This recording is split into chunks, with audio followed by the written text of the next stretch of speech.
ہم اگر ایکسپورٹس نہیں بڑھائیں گے تو ہم سارا وقت اب پھر جا کے پھنس جائیں گے IMF کے ساتھ. جیسے اکانومی بڑھنی شروع ہوگی, جس طرح ہوا پریشر پڑنا شروع ہو جائے گا کرنٹ اکاؤنٹ کے اوپر, اور وہ اس کی وجہ سے روپے پہ پریشر پڑ جائے گا, پھر جانا پڑے گا IMF کے پاس. تو ہم اس سے نکلنے کے لیے ایک پورا اپنی ایکسپورٹ انڈسٹری اور ساری کوشش اب کر رہے ہیں آگے سے یہ باٹل نیک نہ آئے کرنٹ اکاؤنٹ کا. ڈاکٹر صاحب ویلکم ٹو دی شو. اور آپ نے یہ خان صاحب کا شارٹ بھی سنا, تو کیا ہم ایک ایسی طرف بڑھ رہے ہیں جہاں پہ ہماری ایکسپورٹس بڑھ جائیں گی یا ہم اسی وشیس سرکل میں پھنسے رہیں گے؟ ڈاکٹر صاحب. جی, وزیر اعظم نے بالکل صحیح فرمایا کہ جب تک ہم اپنے ایکسپورٹس کو نہیں بڑھائیں گے تو ہمارے پر ڈالر کی ہمیشہ کمی رہے گی اور ہم اسی طریقے سے IMF میں جاتے رہیں گے. تو بات تو بالکل صحیح کی ہے انہوں نے, اور کوشش بھی کی جا رہی ہے. کچھ ابھی ایکسپورٹس کی اسٹریٹجی وغیرہ کچھ بنائی بھی گئی ہے اسی حوالے سے. اب کتنی اس میں کامیابی ہوتی ہے یہ دیکھا جائے گا. لیکن دیکھیں, ایکسپورٹس کو بڑھانے کے لیے ہمیں کچھ اقدامات بھی تو کرنے چاہیے نا. سب سے پہلے یہ چیز ہے کہ جب ہم کہتے ہیں کہ ہم نے ایکسپورٹس بڑھانا ہے تو آپ کے پاس کچھ پروڈکشن ہونی چاہیے ان چیزوں کی جو آپ دنیا میں ایکسپورٹ کریں گے. تو اس ایکسپورٹ بڑھانے کے لیے ضروری ہے کہ آپ کی انڈسٹریز چل پڑے.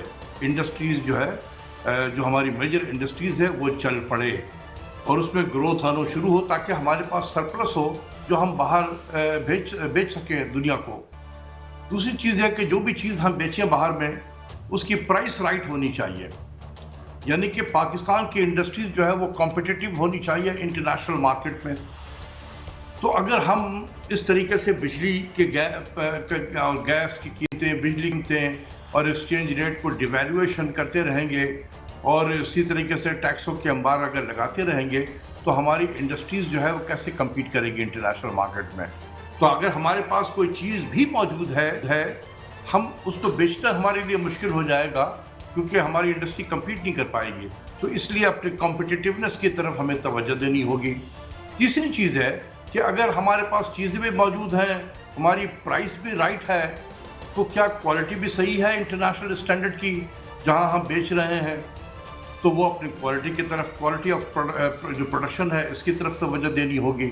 اور اس کے علاوہ پھر ہمیں مارکیٹنگ کی طرف توجہ دینی ہوگی. وہاں ہمیں مارکیٹ کی جو ہے تلاش کرنے ہیں. ہمارے پاس تو چند تو مارکیٹ ہے, US ہے, یورپین یونین ہے اور چند یہ ملک ہیں. بہت نیرو مارجن ہے ہمارا اور نیرو پروڈکٹ بھی ہے. ہم 3 4 5 آئٹم ہی بیچتے ہیں دنیا میں. وہ کب تک دنیا وہ آئٹم ٹیکسٹائل خریدتی رہے گی؟ تو اس لیے ہمیں اپنے پروڈکشن کو بھی ڈائیورسیفائی کرنی ہوگی. ہمیں ہائی ویلیو ایڈڈ آئٹم کی طرف جانا پڑے گا. ہمیں اپنے مارکیٹنگ کو بہتر کرنا ہوگا, اپنے ایمبیسیز کو فعال بنانا ہوگا. ایمبیسڈر کی جو پرفارمنس ہے اس کو ایویلویٹ کرنے کے لیے ضروری ہوگا کہ اس نے پاکستان کے آئٹمز کے لیے, پاکستانی پروڈکٹ کے لیے کتنی مارکیٹ اس نے جنریٹ کی ہے باہر میں جہاں جہاں وہ پوسٹڈ رہا ہے. تو یہ اس قسم کی چیزیں ہمیں کرنی ہوگی. ہمارے ایمبیسیز کو اسٹرینتھن بھی کرنا ہوگا.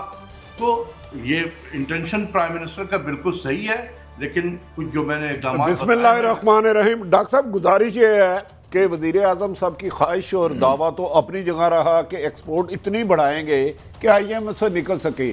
جو ملک میں بجلی کی پرائز ہے, گیس کی پرائز ہے, جو انڈسٹری بڑی بڑی ہے, کیا آپ سمجھتے ہیں کتنے عرصے تک وزیر اعظم صاحب اس میں کامیاب ہو پائیں گے؟ کیا ہم مارکیٹ میں اتنی کمپٹیشن کر پائیں گے اس مہنگائی بجلی اور گیس کے دور میں؟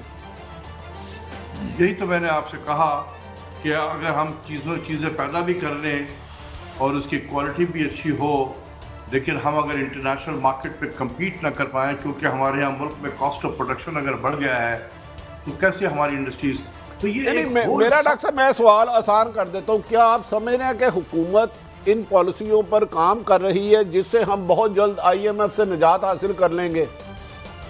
دیکھیں, کر رہی ہے یا نہیں کر رہی ہے مجھے اس کا اندازہ نہیں ہے کیونکہ میں گورنمنٹ کے اندر نہیں ہوں. لیکن IMF میں اگر ہم دوبارہ اگر گئے تو پھر آپ سمجھ لیں کہ بہت دیر ہو جائے گی پاکستان کے لیے پھر نکلنا.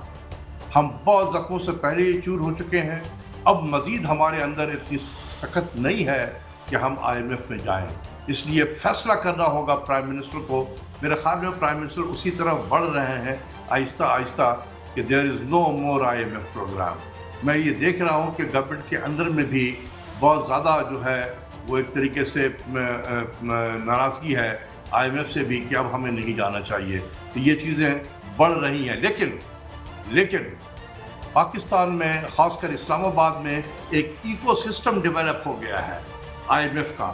وہ دھڑا دھڑ بہت سارے جو ریٹائریز ہیں ورلڈ بینک ADB اور IMF ان قسم کے جو ریٹائریز ہیں یا جو بھی انٹرنیشنل فائنینشیل انسٹیٹیوشن میں یا انٹرنیشنل انسٹیٹیوشن میں جاب کر چکے ہیں, ان کی پوری کوشش ہوگی کہ پاکستان جائے. تو انہوں نے سوشل میڈیا کے ذریعے سے آپ لوگوں کے پروگرام پہ آ کے ایسی کہانی سنانی ہے کہ بس اس کے بغیر تو گزارا نہیں ہے جب تک ہم IMF میں نہیں ڈاکٹر صاحب جائیں گے. معافی چاہتا ہوں, وزیر اعظم صاحب نے تو اندیا دیا کہ نہ حالات ہوئے تو ہمیں پھر IMF کے پاس جانا پڑ سکتا ہے. میرا خیال ہے کہ پرائم منسٹر ذرا گریجولی موو کریں گے اس ڈائریکشن میں. ابھی شاید وہ نہیں کہنا چاہتے ہیں اتنا کھل کر, لیکن یہ ہے کہ اندازہ مجھے ایسا ہوتا ہے کہ جب اس قسم کی باتیں ہوں تو یہ ایک ریئلائزیشن تو ہے کہ ہمیں ڈالر کی ضرورت ہے, ہم ڈالر بڑھانے کی ہم کوشش کر رہے ہیں, ڈالر کی ارننگ بڑھانے کی کوشش کر رہے ہیں.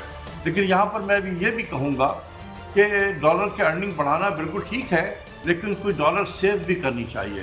ہمیں یہ بھی دیکھنا ہوگا کہ یہ جس طرح کی چیزیں ہم اشرافیہ کے لیے امپورٹ کی جا رہی ہے اس ملک میں, کیا یہ زیب دیتا ہے پاکستان کو؟ جو ڈالر کے لیے ترس رہا ہو اس ملک کے اشرافیہ 4000 cc 5000 cc کے 7 کروڑ 8 کروڑ کی گاڑیاں امپورٹ کر رہے ہوں, یہ زیب دیتا ہے؟ اس کے لیے حکومت ڈالر جیب سے دے رہی ہے, مانگ کر دوسری جگہ سے لاتی ہے, اس اشرافیہ کے لیے ڈالر دے رہی ہے.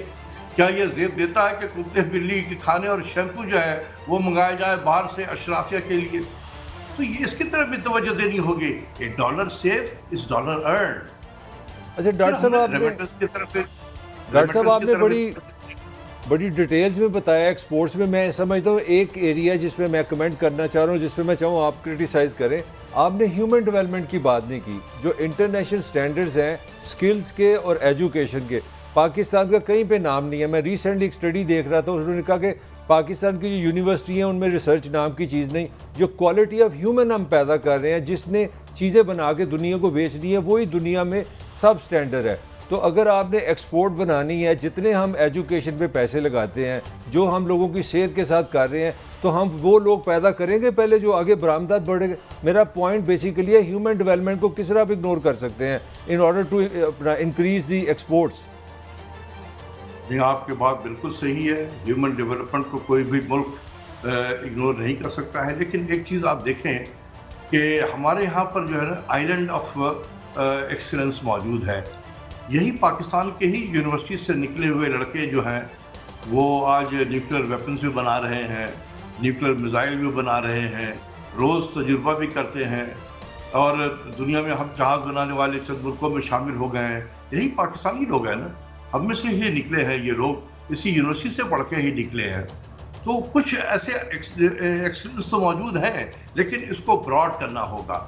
یہ حقیقت ہے کہ میں خود ایک یونیورسٹی میں بیٹھا ہوا ہوں, لیکن جب میں دوسرے پاکستان کے باقی یونیورسٹیز کو دیکھتا ہوں, کوالٹی بہت خراب ہے, بہت خراب ہے.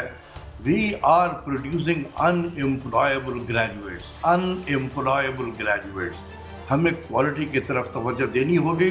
ہم نے پاگلوں کی طرح گلی کوچوں میں یونیورسٹی کھول دی ہے, وہ پہاڑوں میں کھول دیا, ریگستانوں میں کھول دیا, دریاؤں کے کونے میں کھول دیا, ہر طرف یونیورسٹی کھول دی ہم نے. وہ پڑھانے والے کہاں سے ہوں گے؟ تو آپ ادھر سے پکڑ کے ادھر سے پکڑ کے لوگوں کو لا رہے ہیں. تو جو پڑھانے والوں کی کوالٹی اگر اچھی نہیں ہوگی تو اچھے گریجویٹ کہاں سے نکلیں گے؟ دیکھیں یونیورسٹی کیا ہے, یہ نالج فیکٹری ہے, اور ہم سب جو پڑھا رہے ہیں یہ نالج ورکر ہیں. اگر ہماری کوالٹی خراب ہو جائے گی, نالج ورکر کی کوالٹی خراب ہوگی, تو نالج جو وہ پروڈیوس کرے گا اس کی کوالٹی کیا ہوگی؟ تو کچھ ڈاکٹر صاحب آپ نے ابھی ایک بات کی, بہت آپ نے صحیح بات کی, مگر میں ایک آپ کی خاص بات جو چند لمحے پہلے آپ نے کہی, ایکو کی بات کی کہ ایک ایکو آتی ہے, یا جسے آپ نیو کلونیلزم کہتے ہیں. بنیادی طور پر تو پولیٹیکل ڈیسیژنز چاہیے اس یوک کو, اس بیڑی کو توڑنے کے لیے. تو اس لابی کا ہم کیا کریں گے جو ہمیں غلامی کی طرف دھکیلتی ہے, اور ہمارا جو بھی حکمران آتا ہے وہ ان کے چکمے میں آ جاتا ہے؟ اس کی کوئی ریمیڈی ہے؟ بھائی صاحب 1988 سے اور آج تک 33 سال ہو گئے نا, بارنگ 4 ایئرس 2004